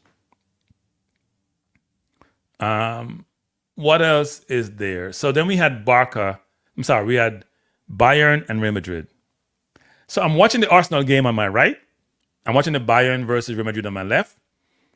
And it was hard to take your eyes off the Bayern versus Real Madrid game. It was up and down, up and down, up and down. Good night. Bless up. Yeah. I'm not in the Champions League, so I'm not want to talk. Well, I want to talk about that. But we're on Champions League, so if you're not Champions League, you have to call back. No, it's Champions League. But I'm just address the facts that my team not in there, right? Is that news, people? I have a question. You think wait. You're not even Conference League. We talk about the Champions League. I see you're bright. You're not even in Conference League, talk about Champions League. But people, you know who that team is. Go ahead. You think Mbappe world class, as in? Yeah, Mbappe's world class. Come on. If Mbappe's that world class, we don't have no world class player in football. Well, you see the quality in football kind of dropping us. There's not much world class players in world football, right? I think Mbappe has been spoiled at PSG, and that's his problem. He's a spoiled child. But you see, when we look upon the world class and we look upon people who deliver in the key moments, right? Yeah. And barring the 2018 World Cup where Mbappe did deliver in more than one game in that competition. Yeah. I don't think Mbappe has done much in his footballing career, to be honest, for me to say that he's world class, because he hasn't shined in the biggest moments, What they brought him in for at PSG, he didn't accomplish that. He had some moments in the Champions League, the said Champions League, in which he didn't perform, right? One moment against United in which we knocked them out, right? Which, I'm not going to say it was a poor United team, but it wasn't like a favorable team compared to PSG that season. You know what I'm saying? Yeah. And I look at Mbappe at Real Madrid, 2 seasons now, no league title. Well, more than likely, they're not going to the league title this season, and they're not going to the Champions League. And I've not seen where Mbappe has been the difference maker. If you're that good, Cranky, I'm sorry, you have to lead a team to titles. In France, it's almost a given to where PSG would have won the league title and the trophies. The only trophy I've ever respected from Mbappe in France is the one that he won with Monaco. That's the only one. Yeah, I think Mbappe has been injury prone too, right? It's not like he's been fit all season over the last 2 seasons. And look, he was spoiled at PSG. He was a prima donna. He doesn't play defense. And at Real Madrid, why Real Madrid suffer, people? We don't realize this. Vinicius Jr. is like Neymar, doesn't play any defense. He just stands up there until he gets the ball. And so By the way, he doesn't do that as much for Brazil. And so also is Mbappe. So you have you're playing 9 on defense when you're playing for Real Madrid. Bellingham play defense. The rest of the Valverde play defense. And their midfield is not the best midfield. So they have lost the Gross, and they have lost, what's his name? The brilliant Modric. They have lost Modric. That's a huge deal for them. They don't control the midfield like they used to, as it was shown in the Bayern game. But they still give Bayern a hard time because their forward line is so devastating. Their transition football is not at the same level as PSG, but it's brilliant. Yeah, and you look at PSG, I think they're going up against Bayern Munich, both favorites to win the competition, right? Yeah.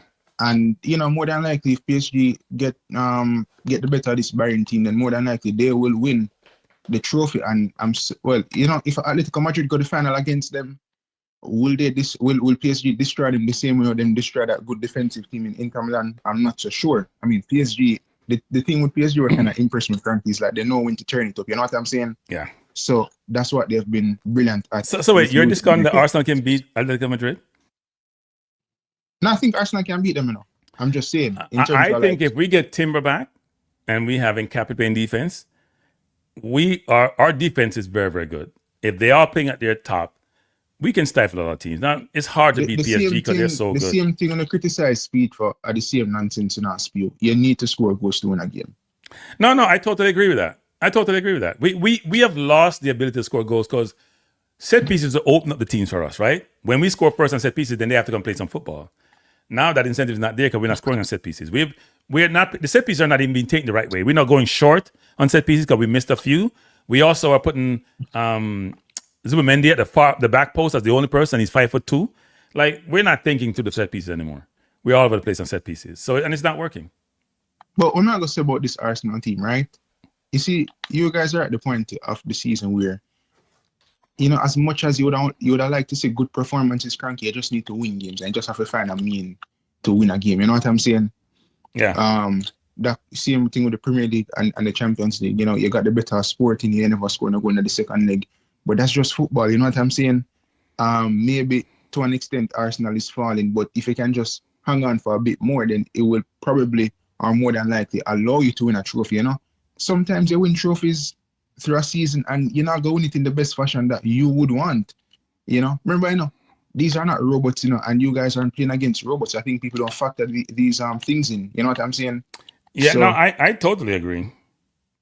It's just about managing the season compared to what you guys haven't done properly in the past 3 seasons. So that's what needs to be done. Yeah. But yeah. No, I agree. Should be interesting. All right. Yeah, man, thanks. Well, in terms of the Champions League, we'll finish this off. I can't pick up. I'm on the fence again, people, between Bayern and PSG. I'm gonna pick PSG. I'm not gonna be on the fence, and I'm picking Arsenal. I'm picking PSG to beat Bayern. I think Bayern forward line is brilliant between Olise, Diaz, and Kane. But I think PSG Real Madrid showed that Bayern can be open up.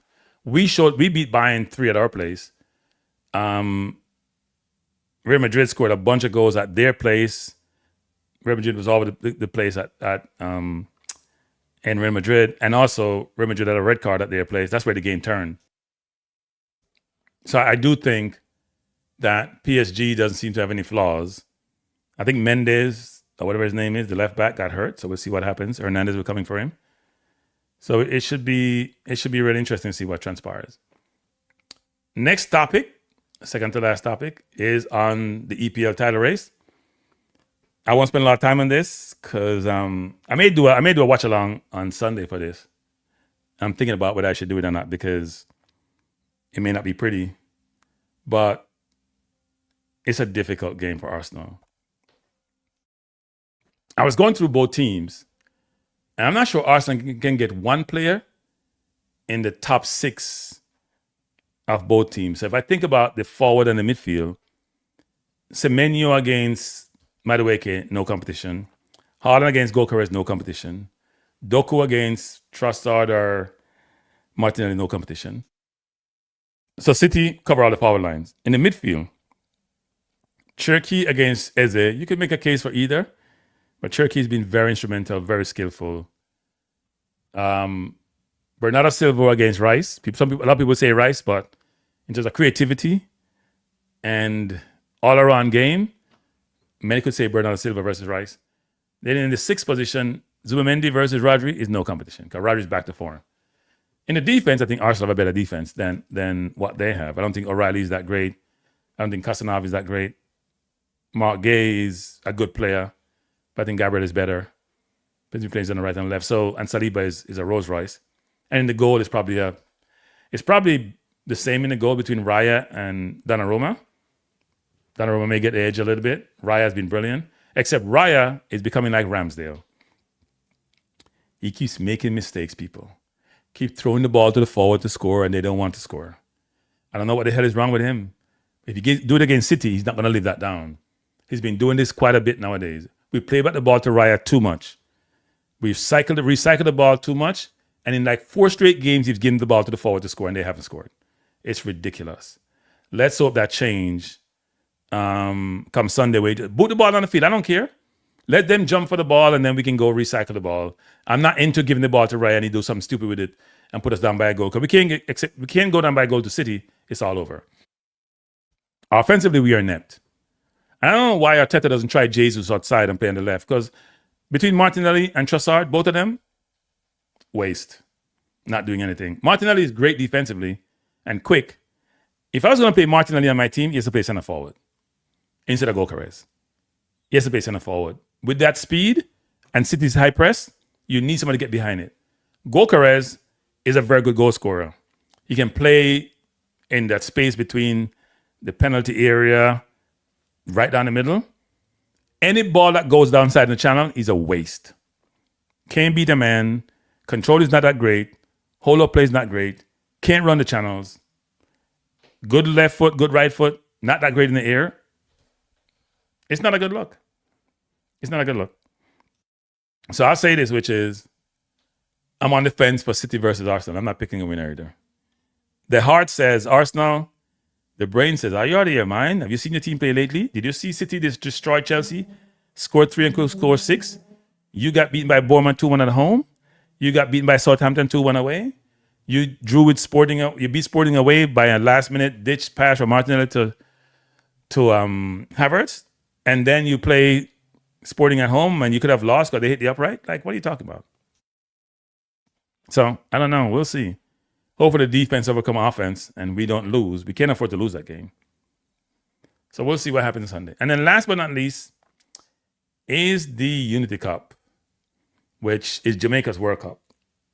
Now, last year's Unity Cup was very, very enjoyable. Very, very enjoyable. Totally enjoyed the game. And my hope is that it'll be the same this year. The Unity Cup has 4 teams. This year we have Zimbabwe, India. I didn't know India play football. I'm just kidding. I know they play football, but I don't know it'd be any good. They've never made the World Cup from I know. India, Zimbabwe, Jamaica, Nigeria. Jamaica and Nigeria back from last year. Right? It should be a good tournament. It was well attended last year. All those diasporas people in England were dying to see their Jamaica team play live, support the game, and they're going back again this year. I'm sure they'll do well at the gates. I'm sure they'll do well in other areas in terms of publicizing the game. Let's hope we can get it on a good channel, which is available to everyone. And looking forward to the game because it's our World Cup, right? It is our World Cup. It is our World Cup, and it's one which is unfortunate. We should not be in the Unity Cup this year, people. We shouldn't be in the Unity Cup. Now, as I think about the Unity Cup, I'm thinking Rudolph Speed, who's going to be the coach. Let me drink some water, people. I'm going to drink some water while you hit the like button, people.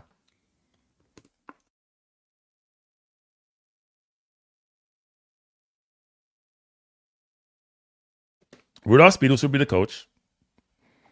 I wonder what squad he's going to pick.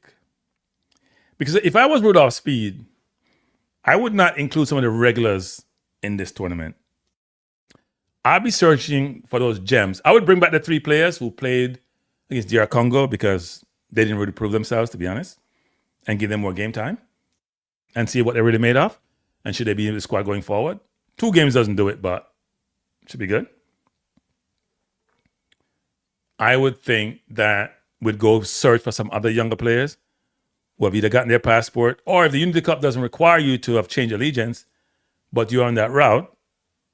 Like, for example, Cameron Archer has his papers. He should be called in. I know Max Aarons is getting his papers. He should be allowed to play. I think Janier Johnson got his papers. He should play. We should bring back Clark. We should bring back Brooks. We should bring back Tyrese Hall. There's another Tyrese Campbell who plays at Sheffield United, center forward, who may be going for his papers. We should bring him in. We should think about the Merricks of the world and even the Mings of the world and bring them over and give them some exposure internationally and see what they're made of. Right? We can't bring in MLS players because they're in season. But we should be looking at players who we believe can be the future of Jamaican football going forward, who have potential. Rico Henry, if he's available to play, he's been out with a hamstring injury. He's been out for quite a bit this year. If he can play, we should bring him in and embed him in. There are a number of players who are out there of Jamaican heritage, or maybe in the squad just came in, haven't played a lot of games. Those players should be getting preferential treatment. The players like Bobby Reed and John Russell and Damian Lowe, all those players, I don't think we should bring those players. They are not necessarily, they still can be in the squad going forward, but I need to see some new blood. Like a Roman Burrell, for example. Burrell was there last year, so he's made his debut. We should bring him back. He hasn't played a lot this year, and he's better than what he looks. Whisper should be there to give him a run. If you want to bring in Dixon, that's up to you. But I don't think people like, maybe even Sifa should be there. He was very good last year. Kadamari should be there. I wouldn't bring Pinnock, for example. Those people over 30, I wouldn't bring Hayden. I'll try to go find, I think Janier Johnson's a 6. Merrick is a 6. We got to find out who those people are can take those spaces. Doesn't mean those players can come back for the Nations League and for the Gold Cup campaign, which will come out of the Nations League qualification. But we should looking for some new blood who can bring into the team. Ken Hutchinson and I don't know actually. Omari can still play. I heard Omari don't want to play for Jamaica actually. I think Omari's experience was so great. He don't want to have nothing to do with Jamaica. That's what I've heard actually. So I don't think he's going to play. But I saw what's his name playing today. His team didn't do well. Jonathan Rowe. He's been playing really well for Bologna. Probably their best player. He was at Marseille last year. He played for the England under-20 when they won. He played with Mason Green at Marseille, but he was coming off the bench a lot. Now he's starting for Bologna. He's played brilliantly. We should push for him to come in. I know he didn't want to come yet, both he and Cameron Archer, but we should push for him to come in. We should be thinking about, are there any exceptional talent in the JPL who can get opportunity to play in these games and bring them in and give them some game time? Let them get exposure at this level and see how they do. They don't do well, you say, you know what, go back to the drawing board. They do well, you keep them. People like Dejon Sterling, should you go pursue them to bring them in? Freckleton, who's playing with King. Like, I wouldn't put King in this game. I'll try to get Freckleton to come in, who's pursuing his papers from St. Mirren, and have him play. Probably a new team, but a team which is well-balanced, a team that has a lot of quality players, and a team where these new players can come in a familiar environment and play some games and see what happens. Blend them with some of the locally born players who are playing the JPL or playing overseas or have not the opportunity. Bring in Stewart from Israeli League, if he can get out of Israel, and have him come and see what it looks like. We haven't seen him play in a long time. You can balance out the team because the nature of the event, where it's not a competitive FIFA window, allows you to go look at new players. So we should be doing that. All right? Someone say Sean Layton is showing like he's one for the future. Yeah, whatever player you have whose Rudolph speed and his team be very exceptional, those individuals should be brought in and given an opportunity. We can't keep recycling the same old people over. I'm saying you should dash them when I say Jamaican. We're not saying that. The ones who we know are stalwart in the team, a Latibadir, a Reed, who else was stalwart in the team? A Palmer. I'm not sure you need to have those players, even though you want to win the competition. I'm sure he's probably going to bring some of them, but I think you should look for some of the talent, maybe similar in ability, but have not got the exposure, and bring them in. All right? We should bring them in. Yeah, Freckleton was working on his papers. He haven't gotten them yet, but he probably have his papers by the time Nation League come around. I don't want to make any permanent promises on papers because last 2 years I've been saying this for some players. They haven't come in. I know people like Max Aarons will get their paper. I know Cameron Archer has his papers. And we should try to get Keenan Davis to come over and play. Long season, he's been injury prone, but he'd be a perfect person to try to convince to come play. If I had my ideal people coming to play, Tyrese Campbell from Sheffield, Freckleton, Dujon Sterling, Keenan Davis, the 3 kids who came the last time in Brooks, in Hall, and in Mason Clark. Janeer Johnson, who's in Holland and plays the 6. Those players should all come in and play, and we see what they look like. Now, you want to blend them with some players who have been there before because you don't want to just have all new people and have some of the debacle we had in DR Congo where some of the new players just didn't adapt really well. But you want us to look at new players, right? The Roman Burrow should come back. The Whisper should come in. We got to get them players back in the team and get them up to speed. Somebody mentioned Jaden Anthony and Jaden Bogle. I think Anthony is a possibility. I don't know about Bogle.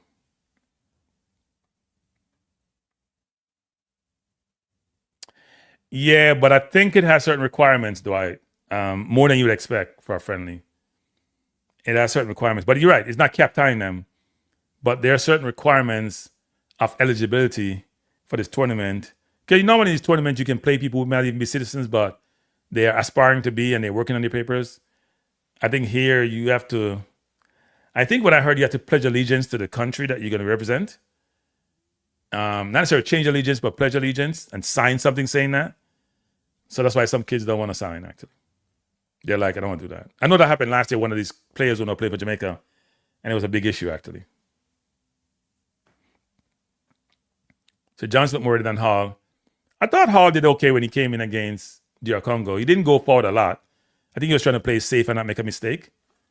But Janeer Johnson is supposed to be a very good player. And he's a 6, right? All is more of a... All can play 6, 8, or 10, but probably more 8 and a 10 versus a 6. But it should be... Bless up, Ballpree. How you doing? Bless up. It should be an interesting tournament. And as I said, it's Jamaica's World Cup. I heard the president on news outlets talking about his full speed ahead. I find it really interesting. We still haven't heard anything about a post-mortem from the World Cup debacle. All the JFF does when they fail is they just say, go forward, just move ahead. Now, someone asked me earlier about if I got a cease and desist letter. I haven't gotten such letter. No, sir. Nobody. No, come on. Don't be no for frightened. Plus, I don't think I said anything on my channel which is deemed to be defamatory or is something which can be said I was trying to violate somebody.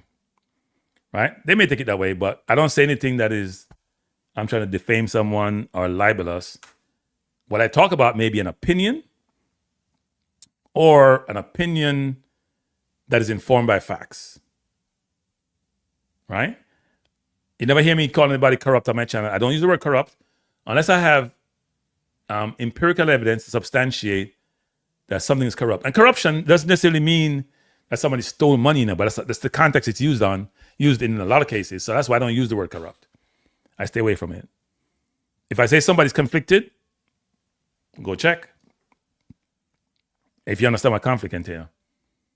If I say somebody's incompetent, that's not defaming them. That's my opinion. I'm not saying something that's untrue. It's an opinion. We can say opinion. It's my perspective. It may differ from yours. If I say you're corrupt, I'm saying something which sounds like fact when it's not fact. Right? I can point to the incompetence. If you fail to qualify for the World Cup and you want to go to a court of law to talk about if you're incompetent or not, let's have it. Go sue me. I've never been sued yet, but I wouldn't mind being sued by somebody in Jamaica for supposed defamation because I am not subject to Jamaica laws as it relates to where I reside. Yes, somebody can sue you from another country and they can try to collect from you, but I ain't got no assets in Jamaica to collect from. So you're going to sue me in the US? You can't do that. U.S. have First Amendment. U.S. have much more freedom of speech. Jamaica laws were written to preclude people from criticizing the government. Period. Politicians write the law in Jamaica so they can get criticized. So if you say do, it says you're defaming them and therefore they can sue you. Hey, it's not like that in the U.S. You have a lot more latitude. So if you want to sue me in Jamaica because you think I defame you, we can have it. I put aside some money to defend myself. But I wouldn't defend you in Jamaica because I'm not. You'd have to come to the U.S. courts and that'd be get thrown out anyway. So it wouldn't be an issue. And sometimes people sue you not because they think they can win. They sue you like how the U.S. government does sometimes so you can use up your resources. Because suing, it can be very expensive and time intensive when you sue somebody. So they're not trying to get money sometimes. They're just trying to sue you, say you'll settle or you'll apologize or whatever it is. But I haven't gotten any letter from anyone saying I should desist from doing anything. Maybe it's on the way. Maybe it's in the mail someplace. I don't think, though, that you should shut someone up unless they said something which is incorrect and it's a defamation of the individual. I think you got to respect people's freedom of speech. And if you don't like what they say about you, especially when you're public, in the U.S., the bar is very high to defame a public figure. Very high. Very, very high. Jamaica should put 5 past India. Yeah, no, we said the same thing about Curacao. And same thing about Trinidad. And same thing about BVI. And same thing about Cuba. And same thing about Dominica. And same thing about St. Vincent. Want me to go keep going further? Oh, no, stop it, man. Stop it. We ain't putting 5 past nobody. We talk a good game, but it doesn't always. That's like how Congo thought that we're going to give us 5. Or Nigeria don't give us 5 last year at Unity Cup. Football is different, people. People strategize based on facts and circumstances. I'm sure Rudolph is going to win this time around and may pick a team which is much stronger than they probably should be. Because I do think he should try to figure out and identify some new talent and bring them in. I would love to see Max Aarons play in this competition. Some of those kids want to go on vacation, though, but Ramon Burrell, Max Aarons, definitely Keenan Davis, definitely Jared Johnson. Some of these players who have Jamaican heritage, some already have passport, and we should bring them in and try them out. And New Caledonia, yes. You call it New California? New Caledonia. We'll beat them one. Yeah, we keep talking about this team going to give 5 and then we play them and we embarrass ourselves. Right? That doesn't really work. So I wouldn't sit here and say we're going to give anybody 5 the way we play football. But if we bring in, say, a Whisper in, Tyrese Hall in, Keenan Davis in, Max Aarons in, Freckleton in, it's quite a new, and then bring some of the more local players who believe that those players have the ability to play on the world stage, then be a good mix. Someone said, you mean we haven't learned? We were found a way to make the easiest World Cup. You know I'm talking. Yeah. Speed called him New California. And I mean, Speed probably have no respect for them. Be honest, some of you didn't hear about that country before they played Jamaica. So this is why sports put you on the map, people. We talked about sports earlier and track and field. Sports put you on the map sometime, right? You play a sport that is global, people see you, and they recognize you. King says, be careful with them bold statement, brother. You might be surprised. As I said, I've never been sued by anyone for anything. I try to stay out of those situations. Doesn't mean it will never happen. Doesn't mean it can't happen. In Jamaica, what happens is this, unlike the US. So in Jamaica, if someone comes on your channel and says something derogatory, it's as if you said it, which is very interesting in Jamaica. So what Jamaica has done is stifle dissent. They muzzle their people. It's a fact. Politicians have done this. I have no idea how the Jamaican traditional media allows this to continue and not hit out against this wholeheartedly.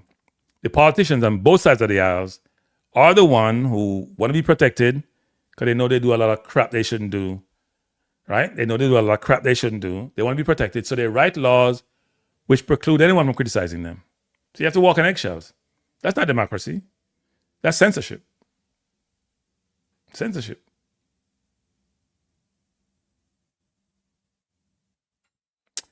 Christopher Wright says, don't know if you've spoken this already, but none of our first team goalkeepers will be there, so don't think Boyce Clark.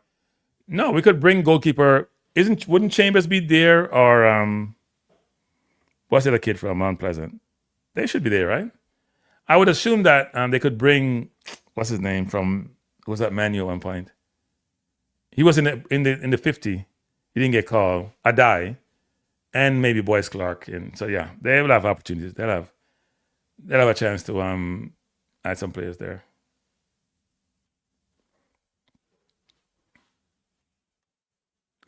Yeah, I saw Merrick play. I need to see Merrick play in a more difficult situation with more competitive individuals. He looks good from what I saw, but I need to see him play in a more challenging environment and see how he does. Yeah, Adai could coming actually. But it'll be interesting to see what transpires when it comes to Rudolph picking his team. Hey, Rudolph, if you need any help picking your team, give me a call. All right? If you need any help picking your team, I'll be glad to help you. Rudolph probably tell me to go jump off a bridge. So Cranky, you don't know about football, but you want to pick team. But no, I think it'd be interesting to see what happens if when Rudolph pick his team for the Unity Cup, which is next month, right? It's not that far away now. It's next month. It's right around the corner. And then there's the World Cup. By the way, I'm going to bring up quite a few World Cup games, actually. Got to figure out the World Cup schedule and figure out which games I'm going to watch along on.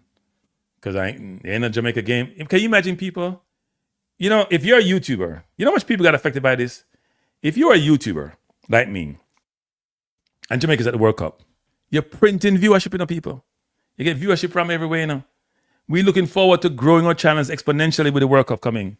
So we got denied. So we should be hitting out at the JFF. Worse than we have. They've denied us revenues. It's like those athletes going to Turkey. I shouldn't do that comparison. I take that back. But they've denied the YouTubers revenue. They've denied them subscription. They've denied them an increased audience. Can you imagine the biggest stage and Jamaica's in there and we covering it if we don't go to the game? I would even try to go to a game and even broadcast from outside the stadium.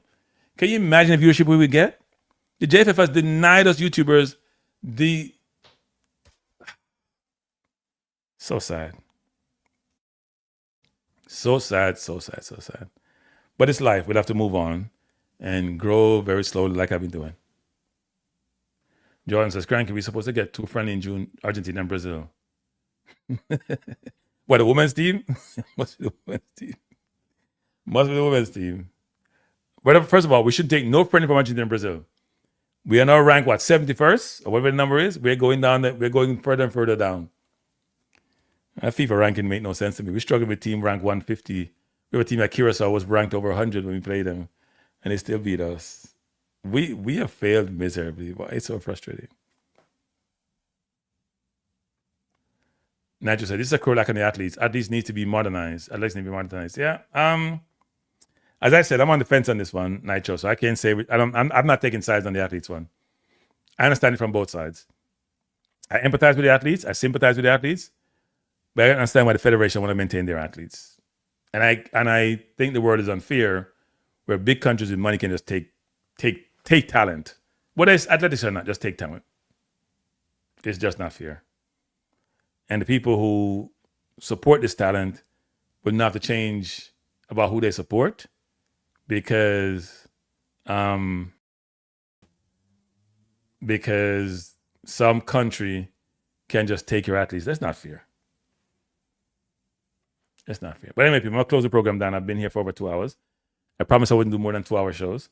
Sometimes when you do in YouTube, the time just flies. Yeah. I mean, track and field don't have the money, people. Track and field don't have money. Because people are not supporting the sport. It's good spectator viewership. You know what's funny in the US, people? If you go to the Fort Lauderdale meet, the meet that they have in Fort Lauderdale 2 weeks ago, I go to Penn Relays, which is Penn Relays next week? It's mainly Jamaicans there now. If you go to Penn Relays and they have 40,000 people or they got 20,000 people, 18,000 are Jamaicans. Seriously. Jamaicans dominate that event. It's like it's like champs are foreign, frankly. So I'm not sure Jamaica get enough benefit from Penn Relays, given how well they support that meet. It's, you go on the turnpike, it's full of cars going to Penn Relays. So at the end of the day, track and field is not as supported in the US as one would like it to be. It's not basketball, it's not American football, and it's not even soccer, frankly. Soccer is much better. Track and field is much better supported in Europe and in other places. So, yeah. Unity Cup is over 1 month away. Yes. Bless Conrad. Conrad, you coming up when the show done. But looking forward to the Unity Cup. Still covering Jamaica football, people. We now boycott the football. We now boycott no football. Let's put the football. Please pray for me that I don't get any cease and desist letter. So those of you know I don't pray, so I can't do for myself. So do for me what I can't do for myself. I'd appreciate it. Pray for me that I don't get a cease and desist letter. They're being handed out like candy. And I don't eat sweets. I don't eat candy. Shouldn't say I don't eat sweets. I don't eat candy, so maybe I won't get any. But if I get one, I'll probably ignore it, actually. I'm not sure I'm going to respond to it. But we'll see what happens. I'm not asking to be sued, people, by the way. Bless up, Gunners. I'm not asking to be sued. That's not something I'm looking forward to. It's never a good thing to be sued. I've only testified in one case previously. I got deposed on some corporate event one time. It was very uncomfortable, actually. Because you know what? I didn't remember half the things that they were asking me about. Seriously. It's almost as if I had no memory. I blanked out. So I don't want to be sued. So I am not trying to say anything to get me sued. And it looked like some people like Sue. Some people like Sue. They try to silence us. Well, no one has tried to silence me yet. So I guess I'm a lucky one. No one's trying to silence me yet. Yes, Penn Relays is a champ for the diaspora. What is Buster? Nigel, what's Buster, Nigel? Bless up King Duck. Thanks. You guys come late when the show getting ready to be done. And that's some night old. I'm gonna close on the program, people. It's been a long evening. Good discussion on quick recap, the NBA, playing games, and then we're gonna go into the main games coming this weekend. The track and field situation with the athletes, the 11 athletes who were not allowed to change allegiance by World Athletics, 4 of them Jamaican. My understanding is some of those athletes are already in Turkey, was training in Turkey, getting incentives from the government. I'm sure they're going to sue, almost like a class action type suit, or go individually to present their case, because I think it was too far along for them to be brought into this. They should have allowed them to switch allegiance and then close the door versus close the door before they got a chance to change allegiance. But I'm not on either side as to how they should have been. We talked about Champions League and all the drama with Real Madrid getting a red card. The two La Liga clubs, Barcelona and Real Madrid, were knocked out by red cards. One of the clubs benefited, Atlético Madrid, is La Liga. But it was tough. But Arsenal is in the semis along with PSG, Atlético Madrid, and Bayern. The tougher half of the draw is the Bayern versus PSG, and that should be ridiculous. I have no idea what's going to happen with the 2 boring teams in Arsenal and Atlético Madrid, but we'll see what happens. And then we talked about the EPL, the game this weekend between Man City and Arsenal. I don't even want to think about it. I'm going to move on. If Arsenal lose, they can go home. City looks like they're going to run the table for the rest of the season. And then the Unity Cup coming up. Jamaica's World Cup is in May. Jamaica will play in this World Cup before the real World Cup, where they're going to play India first, and if they win, they're going to play Nigeria, winner of the Nigeria-Zimbabwe game. And my view is we should bring in some new players to take a look at them, because as we go forward to the Nations League, which is later on during the year, we're going to need to have our best squad, and a squad that's starting to come together, develop some chemistry, develop some camaraderie, and allow us to have a very stable squad going forward with 1 or 2 additions as we go along. So hopefully that'll be done, and Rudolph would pick a very balanced squad, and I use the word balanced loosely, with some new players added in that you can take a look at. So that was the show for the evening, people. Thanks for being here. Appreciate you being here, and I hope you have a wonderful evening. Thanks a lot for tuning in. Hit the like button before you leave. Share and subscribe. Peace out.